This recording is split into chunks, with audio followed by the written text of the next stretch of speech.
When I was in Igbo land, I remember that begging was considered anathema. I remember somebody saw a beggar one day and started insulting him and said, "Come on, take a broom and go and sweep somebody's compound instead of begging. That's terrible." The truth is that traditionally, begging in the street was considered a cultural taboo in Igbo society. Historically, the community has always frowned upon it due to a deeply ingrained work ethic, strong communal safety nets like extended family systems, and apprenticeship structures designed to empower individuals financially. Extended family network and community unions, umunna, took responsibility for indigent relatives, ensuring that no one was left to beg on the street. Secondly, apprenticeship, Igba Odibo, was enabling young people to learn trades and eventually receive financial backing from their masters to start their own business. I know someone like that became an apprentice in the 70s and then went on to have his own business of selling shoes. Work ethic, hard work, ezioro, and self-reliance are core pillars of Igbo culture.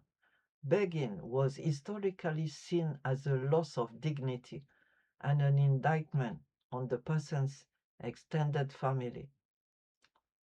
And people say that while the taboo remains strong, street begging has become more visible in big centers, urban centers like Enugu, Nsukka, Owerri, and others. Academic and sociological studies attribute this to several factors: economic pressures, urbanizations, and religious influence. Islam has always encouraged people to beg, and in the north, and then more now with other migrations from north to south, you can see beggars on the street. I remember one time where we were traveling between Nsukka and Enugu, and around Ninth Mile area, we saw children that were clearer in skin. They look like mixed race, but I think they were not Igbos. They came from the north.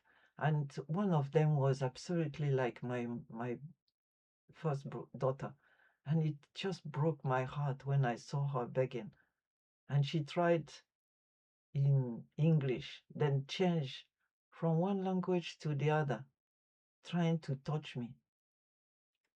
But one thing is sure, is that you can start anything in Igbo land.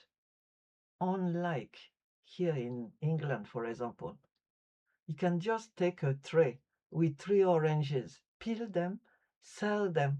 With the produce, you can buy more oranges. And in a twinkling of an eye, you will become a street hawker that would have success. And then from there, you can eventually manage to get a store in the market. That is absolutely nothing impossible. We know someone that went to the States to study. He came back and couldn't find a job. So he decided to look at pictures of gardens, analyze them well, and then went to people saying, "I can landscape your garden." Those people that were the upper class in the society that had money and big properties. So people started employing him, and then he developed their gardens. Then got money. Eventually, he got a place as an employee in a metal factory, and then rose to the ranks, and then opened his own factory. And today he's a millionaire. He's never left Igbo land. Now he comes to London, uses 5 stars hotels, is comfortable and more than that. So why do you want now to become a beggar outside of your society? You risk your life traveling far away just to become a beggar. This is absolutely taboo. It's absolutely opposite to everything an Igbo man is. And my brother, I encourage you, don't go to become a beggar outside where you can become a millionaire. Our land in Igbo land has all the possibilities. Nothing is beyond what you can achieve. You can do everything. Igbo land is a land of possibilities. You can do anything. Start small and aim high. There are others that turn to armed robbery, all in a bid to succeed overnight.